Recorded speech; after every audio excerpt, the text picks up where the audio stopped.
దుష్కర్మ ఏదో ఉంది, దరిద్రం అనుభవిస్తున్నాను, ఈశ్వరుణ్ణి ఎందుకు నింద చేయడం?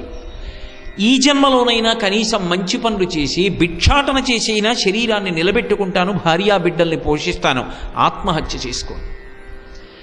అలాగే ఈశ్వరుణ్ణి నింద చేయను. ఆయన ఎక్కడా ఈశ్వరుణ్ణి నింద చేశాడని కానీ, నిరాసక్తుడయ్యాడని కానీ, వైదిక కర్మలు విడిచిపెట్టేశాడని కానీ లేదు. అలా ఉంటే వెంటనే చెప్తారు పురాణంలో, భవిష్యోత్తర పురాణంలో మాధవుడి జీవితాన్ని వర్ణించినట్టుగా వర్ణిస్తారు. వర్ణించలేదు ఆ కథలో. అంటే ఆయన దైవమునందు అంతే నమ్మకంతో బ్రతికాడు. ఎప్పుడు అన్నీ బాగుంటే కాదు, ఏమీ లేనప్పుడు కూడా భగవంతుని యందు శాస్త్రమునందు అంత భక్తితోటి బతికాడు. ఇంత భక్తితో బ్రతుకుతున్న వాడిని ఆదుకోవలసిన వాడెవరు? ఎవణ్ణి నమ్మాడో వాడే, ఆ నారాయణుడే ఆదుకోవాలి. అందుకే ఎవరు దర్శనమిచ్చారు అంటే నారాయణుడే దర్శనమిచ్చాడు. నారాయణుడే దర్శనమిస్తే ఆయన మనస్సు ఇంకా ఐశ్వర్యాన్ని కోరకపోవచ్చు, మోక్షం వైపుకి వెళ్ళిపోవచ్చు, వైరాగ్య సుఖాన్ని అడగచ్చు. ఎందుకని అంటే మనసు అంత అధ్యవసాయంతో ఉంది, లోనున్న కోరిక తీర్చాలి. ఆయనే పండుతాడు క్రమంగా. అందుకే వృద్ధ బ్రాహ్మణ రూపంలోనే కనపడ్డాడు శ్రీమన్నారాయణుడు కూడా. ఆయన ఆ వృద్ధ బ్రాహ్మణుణ్ణి చూశాడు. ఒక మర్యాద అని లోకంలో ఒక వ్యవస్థ ఉంటుంది. ఇద్దరు సన్యాసులు కలుసుకున్నారనుకోండి, దండకమండలాలు ఉన్నవారు, ఎవరు ఎవరికి నమస్కారం చేయాలి అంటే, ఎవరు ఎక్కువ చాతుర్మాస్య వ్రతాలు చేశారో వారికి అంతకన్నా తక్కువ చేసిన వారు నమస్కరిస్తారు. సభలో ఇంత వయస్సులో పెద్దవాళ్ళు ఉండనివ్వండి, బ్రహ్మజ్ఞాని అయిన వాడు కనపడితే వయసుతో సంబంధం లేకుండా ఎవరైనా నమస్కారం చేయాలి. అలాగే సభకి ఆధ్యక్షంలో ఉన్నాడు అనుకోండి ఒక ఆయన, ఇక ఏ భేదం ఉండదు, సభాధ్యక్షమునందున్నవాడు శివస్వరూపం. సభాభ్యస్సభాపతిభ్యశ్చ భో నమో నమో. కాబట్టి ఆయనకి నమస్కారం. కాబట్టి వృద్ధ బ్రాహ్మణుడు కనుక ఈయన నమస్కారం చేశాడు. నమస్కారం చేస్తే ఆయన అడిగాడు, ఏమి ఇలా ఉన్నావు అని అడిగాడు. ఆయన తన కష్టం చెప్పాడు తప్ప ఎక్కడా ఈశ్వరుని నిందించలా. నా కర్మ ఏం చేశాడు నాకు ఈశ్వరుడు, ఈ కాశీపట్టణంలో ఉన్నాను అన్న మాట ఆయన అనలేదు. వెంటనే సత్యనారాయణ స్వామి అన్నారు, ఇది వ్రతం, ఇది చెయ్యి, నీ కష్టాలు తొలగుతాయి అన్నారు. ఆయన వెంటనే నమ్మాడు. వెంటనే నమ్మి మనసులో సంకల్పం చేశాడు. దీన్నే ఈయేషా అంటారు. ఈయేషా అన్న మాటకు అర్థం ఏమిటంటే, భగవంతుణ్ణి శాస్త్రాన్ని నమ్మి సంకల్పం చేయడం అంత తేలికైన విషయం కాదు. దానికి పరిపూర్ణమైన విశ్వాసం ఉండాలి. అది ఉంది బ్రాహ్మణుడికి. అందుకని వెంటనే సంకల్పం చేశాడు, నేను రేపు సత్యనారాయణ వ్రతం చేస్తాను, ఆయన ఎలా చెప్పాడో అలా చేస్తాను, కానీ నిర్ధనుణ్ణి, నా దగ్గర ఏమున్నాయి సంబారాలు ఏం లేవు, కానీ ఇవి కొనుక్కోవడానికి కావలసినటువంటి ద్రవ్యము నేను రేపు భిక్షాటన చేసినప్పుడు నాకు లభించేటట్టుగా ఈశ్వరా చెయ్యి అని ఓ నమస్కారం చేశాడు. చేసి భిక్షాటనకు బయలుదేరాడు. ఆయనకి ప్రతిరోజు ఎంత వస్తుందో అంతకన్నా ఎక్కువే వచ్చింది ఆ రోజున. అంటే మొట్టమొదటి సంకేతం కనపడింది, నమ్మిన వాడికి నమ్మినంత. నా సంకల్పం వలన కాదు నేను క్షేత్రానికి వెళ్ళేది, నా సంకల్పమునకు ఈశ్వరానుగ్రహం కలిస్తే. సంకల్పమునకు ఈశ్వరానుగ్రహం ఎందుకు కలుస్తుంది? కచ్చిదాశాస్తి దేవానాం ప్రసాదం పార్థివాత్మజ కశ్చిత్ పురుషకారంచ దైవంచ ప్రతిపద్యతే అంటుంది సీతమ్మ రామాయణం సుందరకాండలో. సంకల్పము పరిశుద్ధమైనదైతే పరమేశ్వరుడి అనుగ్రహం కలుగుతుంది. బ్రాహ్మణ సంకల్పం పరిశుద్ధము, ఈశ్వరానుగ్రహం కలిగింది. అది బ్రాహ్మణ్యం.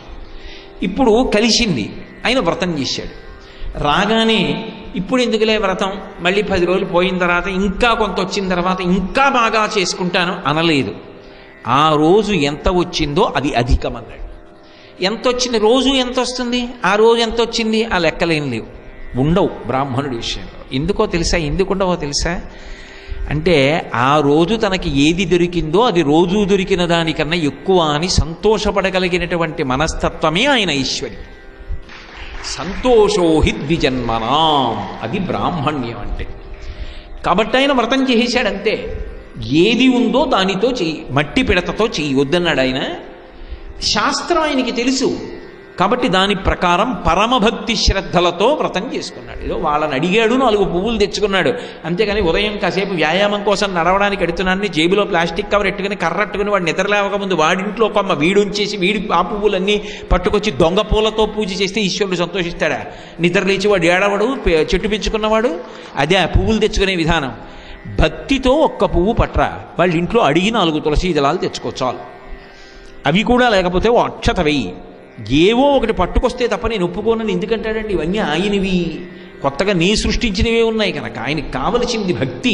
వటుర్వా కేహీవా యతిరిపి జటీవా తదితరో నరోవా యక్కశ్చిత్ భవతు భవ కింతేన భవతి యదీయం హృత్పద్మం యది భవదీనం పశుపతే తదీయస్త్వం శంభో భవసి భవభారంచ వాసి అంటారు శంకర భగవత్పాదులు.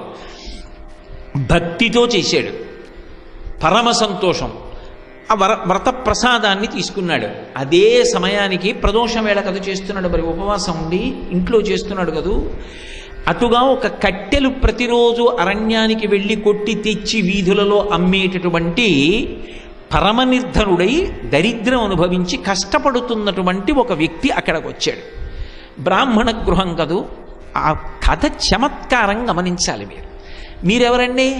మిమ్మల్ని పిలవలేదుగా. పుల్లలు అమ్ముకునేవాడు నువ్వెందుకో వెళ్ళిపో అనలేదు. అంటే అది బ్రాహ్మణుడు ఎందుకు అవుతాడు? పరమ ప్రేమతో. కట్టెలు కొట్టి తేవడం అంటే మాటలండి. ప్రతిరోజు పొద్దున్నే అరణ్యానికి వెళ్ళి ఓ ఎండు చెట్టు ఒకటి వెతుక్కుని దాన్ని కొట్టి అది పడిపోయిన తర్వాత దాన్ని నరికి పుల్లలు పుల్లలుగా తయారు చేసి మూట కట్టి నెత్తి మీద పెట్టుకుని చీకటి పడిపోయే లోపల ఇంత బరువు తల మీద మోస్తూ ఆ కాష్టక్రేత అన్ని వీధులు తిరిగి చిట్ట చివరికి ఆ తలబరువు దించుకోవడానికి ఎవరికో ఒకరికి బేరం ఆడిన వాళ్ళకి అమ్మి ఆ వచ్చిన డబ్బుతోటి బియ్యం కొనుక్కుని ఇంటికెళ్ళి ఆ గంజో అన్నమో భార్యకి బిడ్డలకి పెట్టి తాను తినాలి. రోజు కట్టెలు కొట్టి కొట్టి మోసి మోసి ఆ ఒళ్ళు ఎంత పులిసిపోయిందో నిజంగా. సాయంకాలం వేళ అలా వెళ్ళిపోతున్నాడు. లేదు, ఆ కట్టెలమో పమ్మి వచ్చిన కొద్ది ధనంతో అలా వెడుతూ ఈ మంత్రభాగం విన్నాడు. ఆకర్షింపబడ్డాడు. ఏమిట్రా ఇది అనుకున్నాడు. ఆయన మనసుకి ఆర్ద్రత ఉంది. ఆర్ద్రత ఉంది కాబట్టి ఇది ఏమిటో చూస్తానని కూర్చున్నాడు. బ్రాహ్మణుడు నువ్వెందుకు అవతలకు పో అనలేదు, కూర్చొనిచ్చాడు. వ్రతం అంతా అయిన తర్వాత తాను ప్రసాదం పుచ్చుకున్నాడు. వచ్చిన కాష్టక్రేతకి ఆ కట్టెల వ్యాపారికి కూడా పెట్టాడు. ఆయన తిన్నాడు. తానే భోజనం చేశాడో అందులోనే కొంత భోజనం ఆయనకి పెట్టాడు. ఆయన భోజనం చేశాడు. చేశాక అడిగాడు, ఏమిటిదని అడిగాడు. బ్రాహ్మణుడు కాపట్యం లేకుండా దాపరికం లేకుండా చెప్పాడు, నేను పరమ నిర్ధనుణ్ణి. నాకు ఒక వృద్ధ బ్రాహ్మణుడు చెప్పాడు ఇలా చెయ్యమని, నేను చేశాను. కొంతకాలానికి బ్రాహ్మణుడు ఐశ్వర్యవంతుడయ్యాడు, సంతోషంగా ఉన్నాడు. కానీ ఆయన ఏమి భోగభాగ్యములయందు మునిగిపోయి ఈశ్వరుణ్ణి మరిచిపోయాడని ఆ కథలో లేదు. అంటే తన అవసరములు తీరినా ఈశ్వరుని ఎందే మనసు పెట్టుకొని ఉన్నాడు. బ్రాహ్మణుడు చెప్పిన మాట ఈ కట్టెలు కొట్టేటటువంటి వాడు విన్నాడు. విని ఆయన అన్నాడు, రేపు కట్టెలమ్మితే నాకు ఎక్కువ డబ్బు వస్తే నేను వ్రతం చేస్తానన్నాడు. వచ్చింది. అంటే ఆయన సంకల్పమనందు కూడా శుద్ధి ఉంది, ఈశ్వరానుగ్రహం కలిసి వచ్చింది. వ్రతం చేశాడు, ఆయన ధనవంతుడయ్యాడు. ఏమంటే ఈశ్వరానుగ్రహం కలగాలి, కానీ ఓడలు బళ్ళైపోతాయి, బళ్ళు ఓడలైపోతాయి. అంతే. 2వ అధ్యాయం సమాప్తం. ఏమిటి అర్థమైంది మీకు ఆ 2వ అధ్యాయంలో? అందులో ఒక పెద్ద రహస్యాన్ని దాచారు. మనకి విరాట్ స్వరూపాన్ని వర్ణిస్తూ ఒక మంత్రం చెప్తారు పురుష సూక్తంలో. బ్రాహ్మణోస్య ముఖమాసీత్ బాహూరాజన్యకృత ఊరు తదస్య యద్వైశ్య పద్భ్యాగం శూద్రో అజాయత అంటారు. మొట్టమొదటి వర్ణం వాడైనటువంటి బ్రాహ్మణుడు బ్రాహ్మణోస్య ముఖమాసీత్. ముఖం అంటే నోరు, ముఖమండలము అని అర్థం సంస్కృతంలో. ఈ ముఖమండలమంతా కూడా వేద పురుషుడికి బ్రాహ్మణులు. పాదములు 4వ వర్ణము వారు. గమనము అంటే ముందుకెళ్ళడం, కదలిక దేని మీద ఆధారపడుతుంది? పాదముల మీదే. ఏది దేనికన్నా తక్కువ కాదు. కానీ ఒక్కటి మీరు గమనించండి, తల ఆదేశించిన ఉత్తర క్షణంలో పాదములు కదులుతాయి. పాదములకు ఇబ్బంది కలిగిన ఉత్తర క్షణంలో శిరస్సు దాని గురించి శ్రద్ధ పెడుతుంది. ఇప్పుడు ఈ ప్రవచనం అయిపోయే పర్యంతం నా బుద్ధి నా శిరస్సు ఆదేశం ఇవ్వదు, లే నడు అనదు, ఇలాగే కూర్చుంటుంది. అయిపోగానే లే, మన కర్తవ్యం అయిపోయింది, ఇక్కడ లేచి వెళ్ళిపోతాయి. నా గమనం చేత నా గౌరవం ఉంటుంది, ఇక్కడికి రావలసిన సమయానికి నా కాళ్ళు తీసుకొస్తే గౌరవం, లేచిపోవలసినప్పుడు ఆ సమయానికి లేచిపోతే గౌరవం. అలాగే ఇంత కదలకు అని ఆజ్ఞాపించి 2 గంటలు కూర్చోపెట్టినటువంటి బుద్ధి ఒక పక్క ప్రవచనం చేస్తుంటే ఒక దోమ వచ్చి కరిచేస్తోంది పాదాన్ని. నేను ఇంతమంది మధ్యలో ఆ దోమ ఎక్కడుందో వెతుక్కుని పట్టుకుని కొట్టుకోగలనా?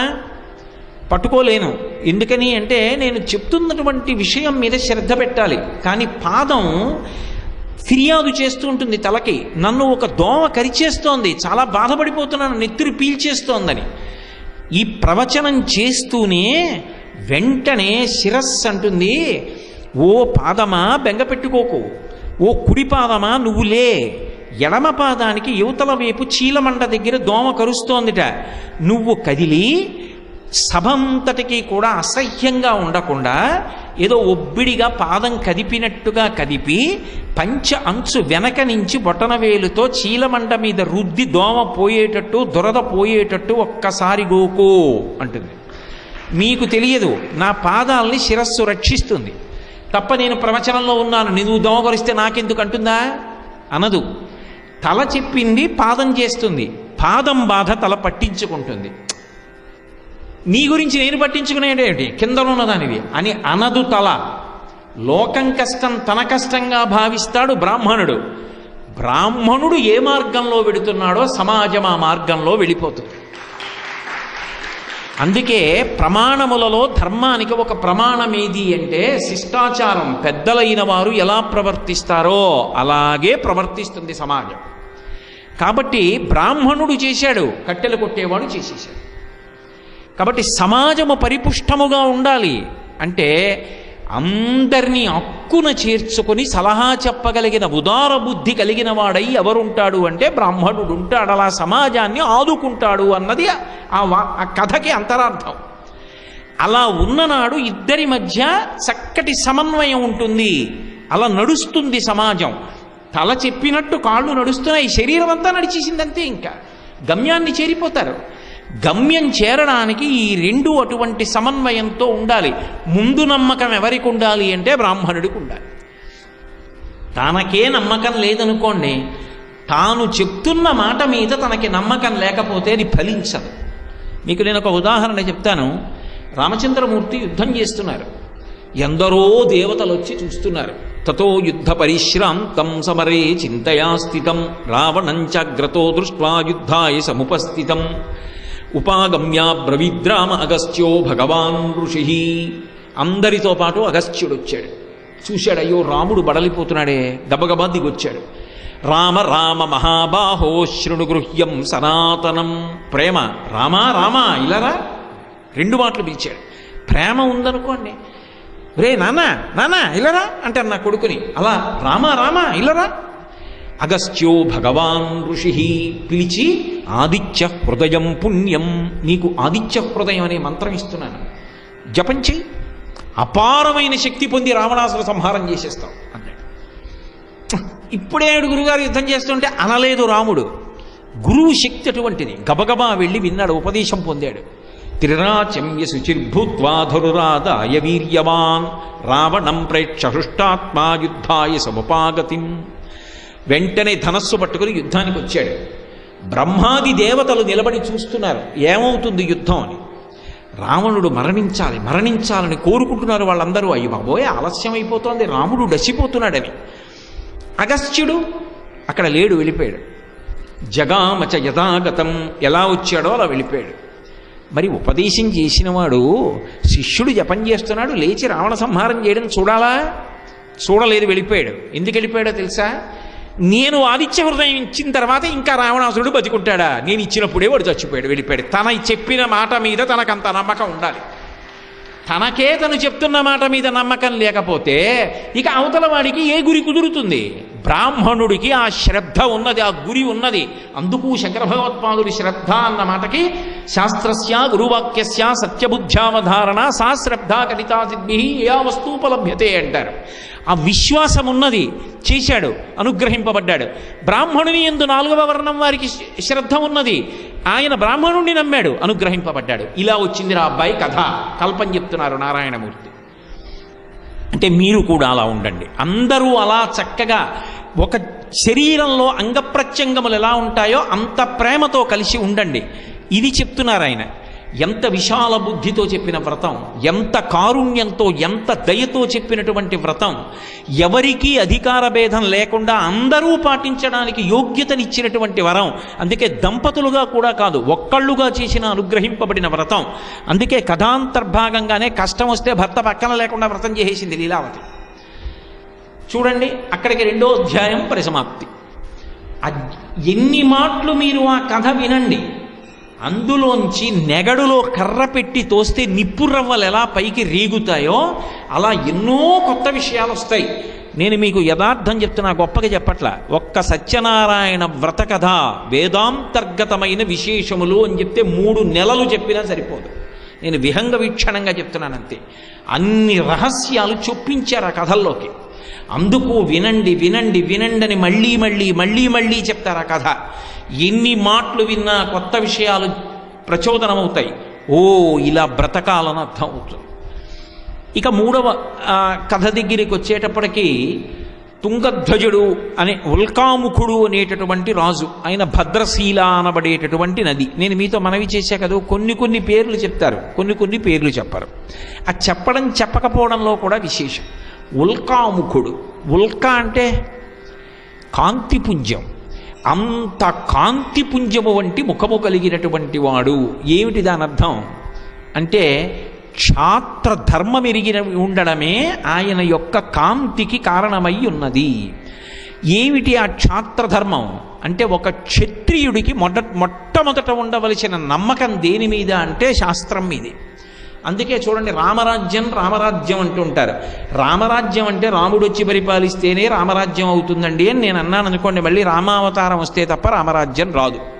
కానీ రాముడి రాజ్యం రామరాజ్యమై అందరూ ప్రజలు సుఖపడ్డారంటే కారణమేమి అంటే రామరాజ్యంలో రాముడు రాజ్య పరిపాలన చేసినప్పుడు ఆయనకి ప్రమాణం ఏది అంటే శాస్త్రము ప్రమాణము. అందరూ చెప్పిన మాటలు వింటాడు. ఆఖరణ రాముడు ఏమంటాడంటే రామాయణంలో శాస్త్రం ఇలా చెప్పింది కాబట్టి నేను ఇలా చేస్తానంటాడు. శాస్త్రము ప్రమాణం, తస్మాత్ శాస్త్రం ప్రమాణం తే కార్యాకార్య వ్యవస్థితౌ. శాస్త్రమును ప్రమాణముగా చేసుకుని ఎప్పుడు ఎక్కడ ఎవరు పరిపాలన చేసినా అది రామరాజ్యం అవుతుంది. ఆయన ధర్మం ఏమిటి అంటే క్షత్రియ ధర్మాన్ని పాటిస్తాడు. అందుకే ఆయన నదీ తీరంలో చేస్తున్నాడు ఈ వ్రతాన్ని. అంటే దేశకాలముల యందు ధర్మాన్ని పాటించాడు. నేను చక్రవర్తిని, నేనో నదీ తీరానికి వెళ్ళి చేసుకోవడం ఏమిటి? అంతఃపురంలో ఇంత వైభోగం ఉంటే ఇందులో చేసుకోలేనా? ఇక్కడికే రమ్మనండి బ్రాహ్మణ మండల్ని అనలేదు. తాను నదీ తీరానికి వెళ్ళాడన్న మాటకు అర్థం ఏమిటి? మహారాజా అంతఃపురంలో కూర్చుని చేయడం కాదు, నదీ తీరానికి రా, ఇక్కడ చేస్తే మంచిది అన్నాడు. ఇంటి పురోహితుడు తప్పకుండా అవతల వస్తున్నాను అన్నాడు. అంతే అని భార్యాసమేతుడై వెళ్ళి వ్రతం చేస్తున్నాడు. ఇది పడవలో వర్తకం కోసం వెళ్ళిపోతున్నటువంటి సాధువు అని పేరు కలిగినటువంటి ఒక వైశ్యుడు చూశాడు. ఆయన దిగొచ్చి ఒక మాట అడిగాడు. అందులో ఒక విశేషం చెప్పారు. గొప్ప ధర్మం ఎరిగిన వాడు, సంతతము దేవాలయ దర్శనం చేసేటటువంటి వాడు, భక్తి తత్పరుడైనటువంటి ఉల్కాముఖుడు చేస్తున్నాడు. భద్రశీల అన్నది పేరు. భద్రశీల అంటే సమస్త భద్రతని ఇవ్వడము స్వభావమైనటువంటి నది. ఒక్కొక్క నదికి ఒక్కొక్క అధిష్టాన దేవత ఉంటారు. ఆ అధిష్టాన దేవత కొంతమందికి దర్శనమిస్తారు. అలాగే నగరాలకి అధిష్టాన దేవతలు ఉంటారు. ఒకానొకప్పుడు రామచంద్రమూర్తి అవతార పరిసమాప్తి అయిపోయిన తరువాత కుశుడు రాజ్యాన్ని విడిచిపెట్టి, ఆ రాజధానిని విడిచిపెట్టి వేరొక చోటకి వెళ్ళి పడుకుంటే అయోధ్యానగర అధిష్టాన దేవత ఆయనకి కనపడింది. నువ్వు మహారాజువి, ఇక్కడికి ఎందుకు వచ్చావు అని కనపడింది. నగరానికి అధిష్టాన దేవతలు ఉంటారు. అందుకే ఏదైనా ఊరు విడిచిపెట్టి వెళుతున్నాం అనుకోండి, పొలిమేర దాకా వెళ్ళిన తర్వాత అధిష్టాన దేవతకి నమస్కారం చేస్తాం. నేను అన్నవరం వస్తున్నాను అనుకోండి, ప్రతిరోజు కారులో వస్తున్నా కాకినాడ పొలిమేర దాటుతుండగా కారులో చెప్పులు ఇప్పి ఓసారి అమ్మవారికి నమస్కారం చేస్తా. అమ్మ, ఊరి పొలిమేర దాటుతున్నా, ప్రవచనం కోసం పెడుతున్నా, నన్ను మళ్ళీ క్షేమంగా తీసుకురామ్మా అంటాను. మళ్ళీ పొలిమేర దగ్గరికి వెళ్ళేటప్పటికీ మళ్ళీ చెప్పులు ఇప్పి మళ్ళీ అమ్మకి నమస్కారం చేస్తా. అమ్మ, నన్ను క్షేమంగా తీసుకొచ్చావు, నన్ను ఇలాగే కాపాడుతుండంటాను. ఊరి అధిష్టాన దేవతకి నమస్కారం చెయ్యకుండా పొలిమేర విడిచిపెట్టకూడదు, పొలిమేర లోపలికి ప్రవేశించకూడదన్నది శాస్త్రవాక్కు. కాబట్టి ఆయన ఏం చేస్తున్నాడు? ఆ ధర్మనిరత కలిగిన వాడు అందుకు చేస్తున్నాడు. నదీ తీరం అంతఃపురంలో చేసుకోలేడా? చెయ్యలేదు. నదీ తీరం అంతకన్నా శ్రేష్టము అయినప్పుడు అక్కడే చేస్తా. అంటే ఇప్పుడు దేని మీద నమ్మకం? శాస్త్రం మీద నమ్మకం. పునః పునః పునః కథ దేని మీద ఉంచుకుంటోంది? గురువాక్యము శాస్త్రవాక్యము నమ్మడం నేర్చుకో. జీవితంలో మళ్ళీ మళ్ళీ మళ్ళీ మళ్ళీ శ్రద్ధ గురించి మాట్లాడుతున్నారు ఆ కథలో.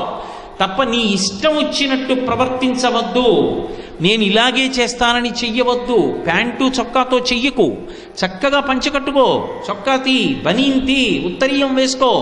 పురుషుడు వ్రతం చేసేటప్పుడు, ఈశ్వరారాధన చేసేటప్పుడు గుండెలు కనపడాలి ఈశ్వరుడికి.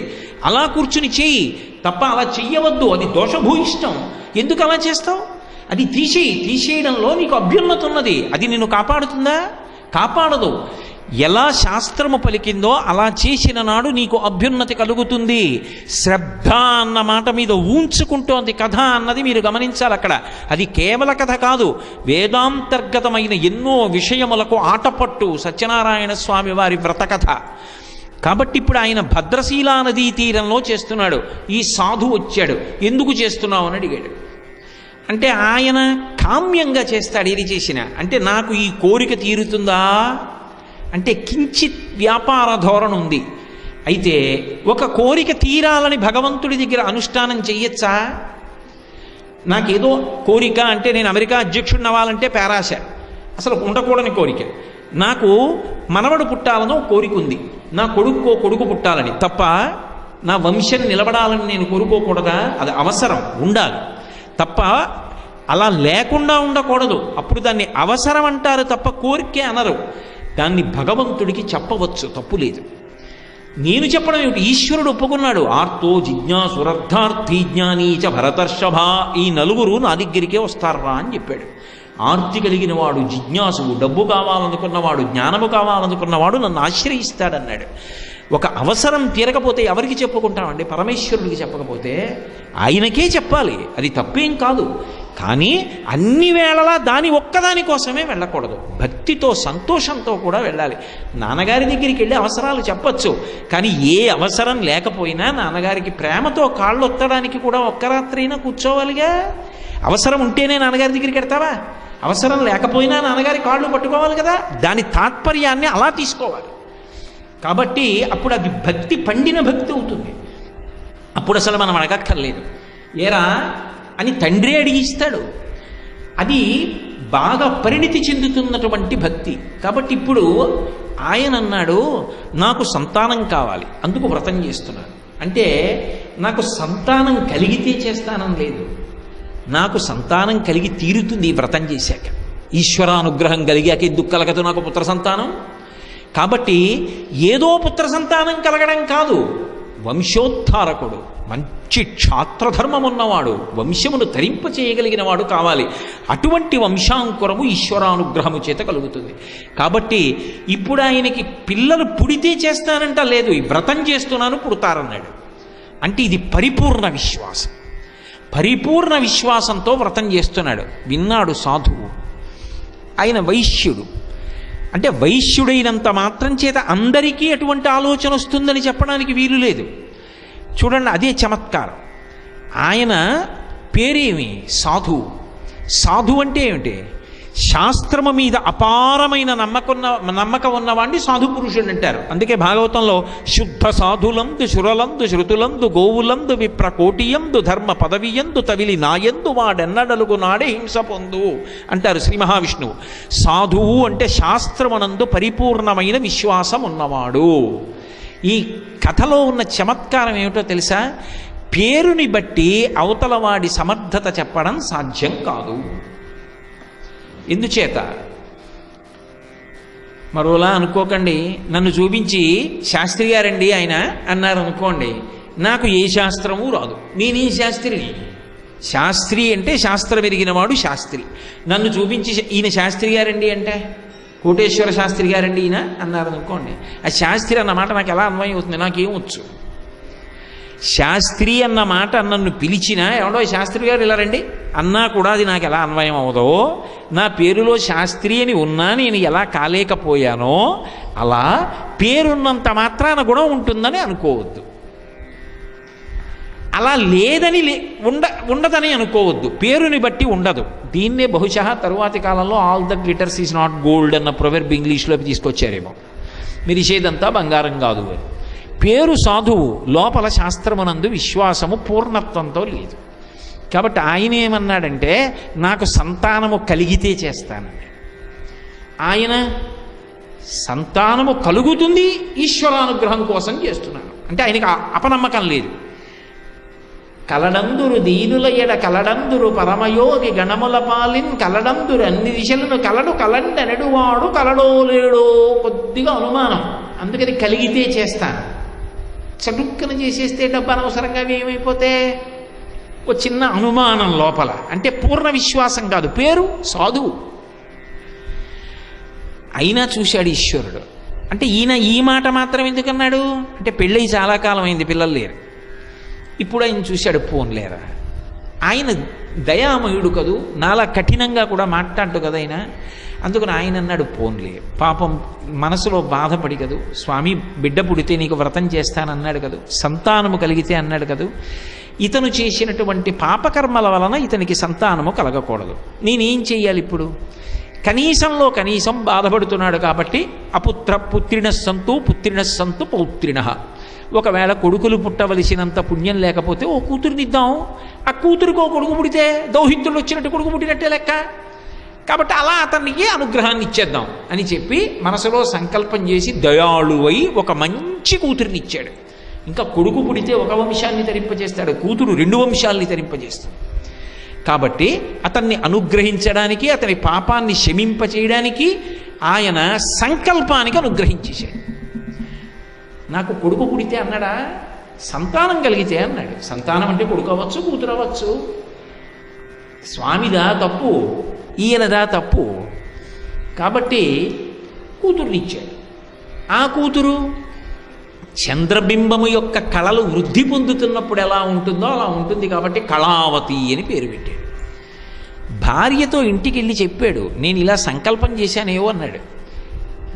ఆవిడ పాపం నేను తల్లిని అయితే బాగుండు అనుకుంది. అయింది కదూ, సంతోషించి ఆవిడండి, ఏమండి సంతానం కలిగితే అన్నారు కదా, కలిగింది కదా, సత్యనారాయణ వ్రతం చేద్దాం అని. ఆయన అన్నాడు, ఆడపిల్ల కదూ, అది మనసులో భావన. ఆ పిల్ల పెళ్లి సమయంలో చేస్తానులే. ఏం పెళ్లి సమయంలో ఎందుకు, మధ్యలో ఇంకే ఉండవా అంటే దానికో విశేషం ఉంది.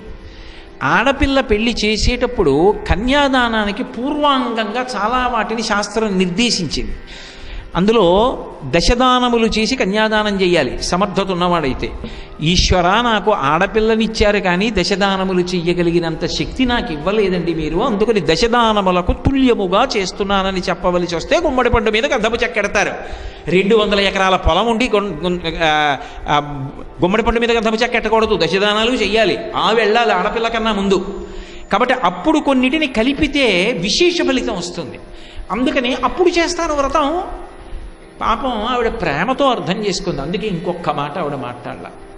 అలాగే అంటే ఆడపిల్ల పుట్టిందన్న చిన్న బుద్ధి ఏమీ లేదు నా భర్త మనసులో. సంతోషంతో ఆమె అభ్యున్నతిని కోరుతున్నాడని ఊరుకుంది. ఈయనేం చేశాడు, కొన్నాళ్ళు అయిన తర్వాత ఎవరో పెద్దల్ని పిలిచాడు, యోగ్యుడైన వరుడు ఉంటే వెతికి పట్టరండి అన్నాడు. చిత్రం ఏమిటో తెలుసా, ఆ షావుకార వర్తకుని యొక్క అల్లుడి పేరు చెప్పలేదు. అది ఆ కథలో కొన్ని పేర్లు చెప్పకపోవడంలో తమాషా ఉంది. బుద్ధి మంచిదైతే పేరు ఎందుకండి, పేరు మంచిదైతే మాత్రం బుద్ధి మంచిది కానప్పుడు చెప్పి ప్రయోజనం ఏంటండి. అందుకే అల్లుడి పేరు చెప్పలేదు. కానీ తీసుకొచ్చిన వాళ్ళు ఎవరు, పెద్దలంటే ఎవరు, బుద్ధి కలిగిన వాళ్ళు.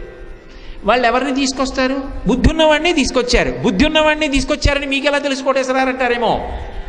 అగ్ని పరీక్ష లాంటి ఓ సందర్భంలో అల్లుడే మామకన్నా తెలివైన వాడని తెలుస్తుంది. కాబట్టి ఆ పిల్లాన్ని తీసుకొచ్చారు, పెళ్లి చేసేశాడు, అయిపోయింది. వ్రతం చేయలేదు, వదిలిపెట్టేశాడు. ఎందుకని, మనసులో ఏదో భావన ఉంది, అందుకని వదిలేశాడు. వదిలేసి అయిపోయిందిగా మన అవసరం అంతా, కూతురు పెళ్లి కూడా చేసేసాం కదా, భగవంతుడు బహుశా నా భక్తికే సంతోషించేసి ఉంటాడు, ఇప్పుడు మళ్ళీ అదంతా ఎందుకు అల్లరి అనుకున్నాడు, వదిలిపెట్టేశాడు. అయిపోయింది. ఈశ్వరుడు అలా చూస్తూనే ఉంటాడు. ఇక్కడ మీరు నన్ను ప్రశ్న ఇచ్చి ఏమంటే ఒక్క వ్రతం చేయకపోతే తక్కువ వచ్చిందండి, అన్నవరంలో ఇన్ని వ్రతాలు అవుతున్నాయి కదా, ఊరుకోవచ్చు కదా సత్యనారాయణ స్వామి. ఆయనకి కావలసింది వ్రతం కాదు, కర్మ కాదు, ఆయనకి కావలసింది ఆయన్ని బాగు చేయడం కావాలి. అయ్యో నా వ్రతం బరువు అనుకుంటాడేమిటి పిచ్చాడు, ఇంకా ఇంకా ఇంకా వృద్ధిలోకి తీసుకురావడానికి ఓ కర్మ చేయిద్దామని నేను అనుకుంటాను, చేయను ముర్రు అని పరిపోతాడేమిటి.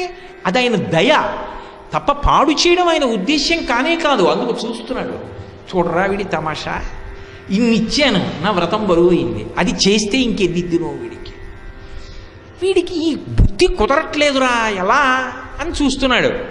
ఈయన అల్లుడిని కూడా తీసుకుని వర్తకానికి వెళ్ళాడు. అంటే ఇంటి దగ్గర ఎవరు ఉండిపోయారు, భార్య కూతురు ఉండిపోయారు. అల్లుడిని కూడా తీసుకుని వర్తకానికి వెళ్ళాడు. అంటే మీకు ఏమర్థం అవుతుంది దీన్ని బట్టి, ఇల్లరికం వచ్చాడు ఇంచుమించు అల్లుడు. లేకపోతే తన ఊరు పోయి తాను వర్తకం చేయొద్దు, మామగారితో కలిసి వర్తకానికి బయలుదేరాడు. ఇద్దరూ కలిసి ఎక్కడికి వెళ్ళారు, రత్నసానుపురానికి వెళ్ళారు. దాన్ని పరిపాలించేవాడు చంద్రకేతు మహారాజు. మీకు ఆ పేర్లలోనే తెలియట్లేదండి, చంద్రుణ్ణి కేతువు పట్టుకుంటాడు, శాశ్వతంగా కాదు, కొద్దిగా వదిలిపెట్టేస్తాడు తర్వాత. కాబట్టి అది రత్నసానుపురం.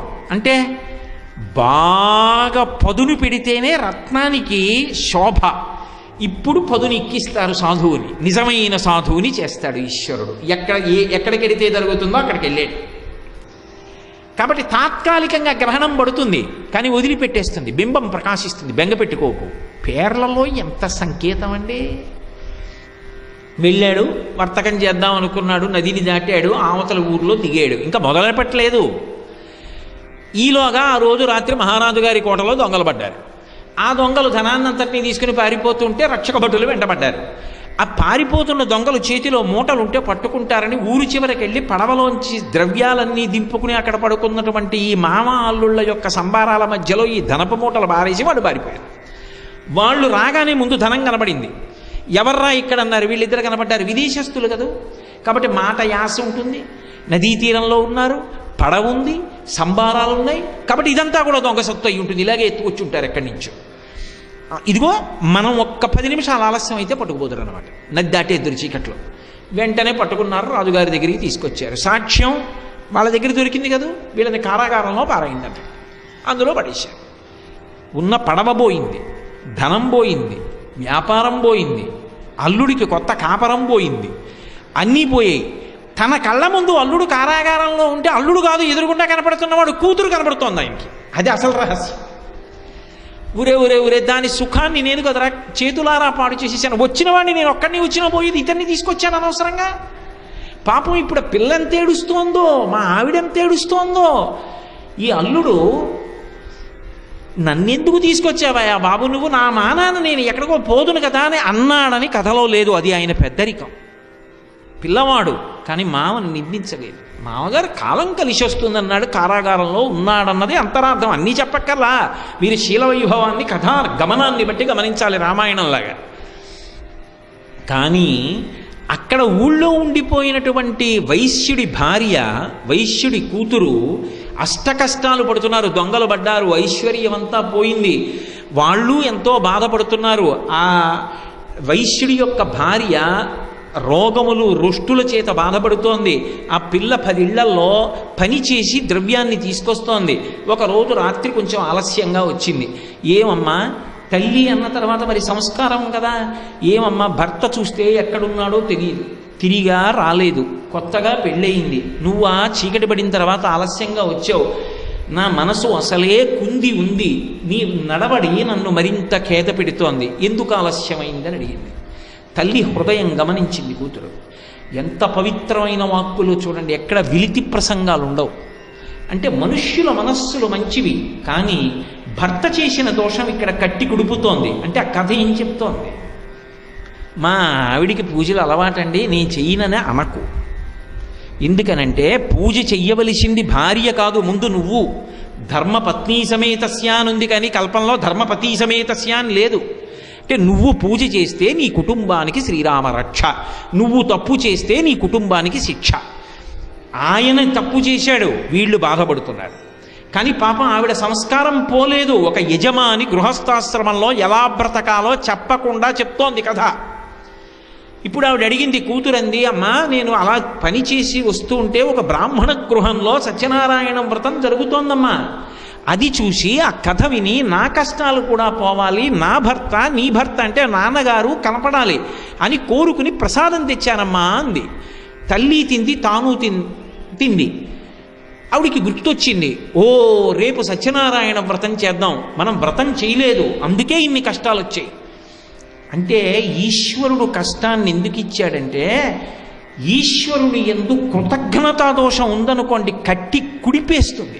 ఈశ్వరుని యందే కాదు, మనిషి పాడైపోయేది దేనివల్ల అంటే కృతజ్ఞత వల్ల పాడైపోతాడు.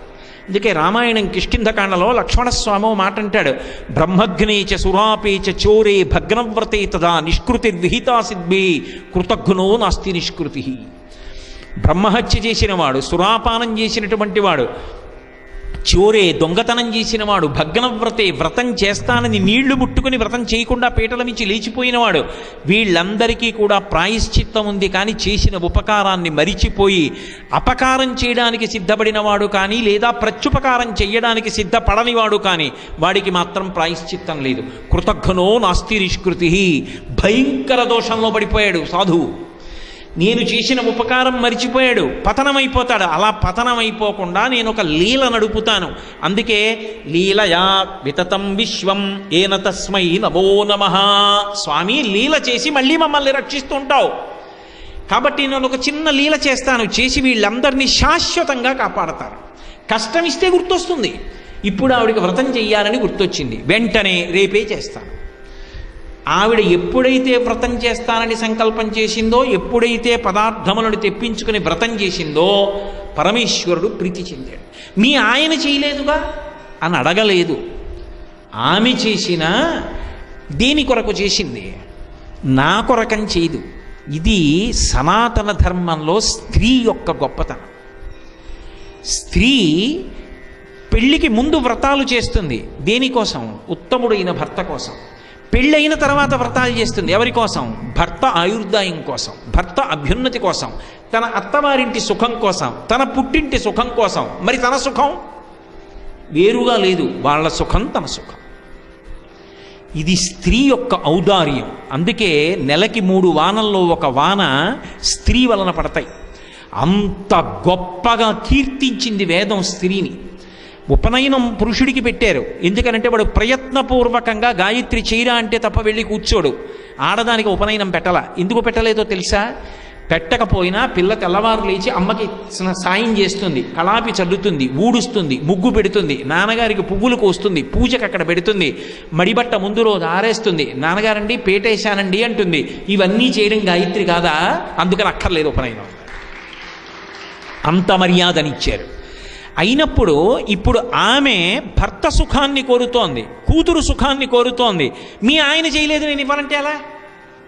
ఎంత ధర్మమో చూడండి. పరవశించిపోయాడంతే పరమాత్మ. అందుకని ఎక్కడ సాధువు కారాగారంలో ఉన్నాడో అక్కడ మహారాజుకి కల్లో కనబడ్డాడు. ఒక్కటే మాట చెప్పాడు, వాళ్ళు నా భక్తులు, రేపు సూర్యోదయానికి విడిచిపెడితే బాగుపడతావు, లేకపోతే భ్రష్టుడు అవుతావు. ఆయన భయపడ్డాడు. మంత్రుల్ని పిలిచాడు, అందరినీ పిలిచాడు. ఆ కారాగారంలో పెట్టిన వాళ్ళ మీద విచారణ లేదు. ఈశ్వరవాక్కు నాకు ప్రమాణమో కలలో కనపడి చెప్పాడు. వాడు దొంగ కాదా, వాడి పడవలో దొరికాయా దొరకలేదా నాకు అనవసరం. తీసుకొచ్చాడు, క్షరకర్మ చేయించాడు, తలస్నానం చేయించాడు, కొత్త బట్టలు ఇచ్చాడు. మీరు వ్యాపారం చేస్తే ఈ పాటికి ఎంత లాభం సంపాదిద్దరో అంత లాభంతో కలిపి మీరు తెచ్చుకున్న ద్రవ్యంతో కలిపి మీకు ఇచ్చేశాను, పట్టుకుని మీ ఊరు వెళ్ళిపోండి అని పంపించేశాడు. ఎక్కడి ఫలితం? ఇంటి దగ్గర ఇల్లాలు చేసినటువంటి పుణ్యం. అందుకే లలితా సహస్రనామ స్తోత్రంలో పులోమజార్చిత అనొక నామం. ఇంద్రుడు ఇంద్ర పదవిలో ఎందుకుంటాడు అంటే శచీదేవి చేసేటటువంటి అమ్మవారి ఆరాధన వలన ఇంద్రుడికి ఇంద్ర పదవి లభించింది. ఇల్లాలు చేసేటటువంటి భక్తి, ఆమె చెప్పుకున్న నామం, ఆమె అమ్మవారి దగ్గర వేసిన కించెత్ పసుపు, భర్త పాదాలకి చేసిన నమస్కారం ఆమెని ఆమె కుటుంబాన్ని అంతా కాపాడతాయి. ఇప్పుడు సాధువు విడుదలయ్యాడు.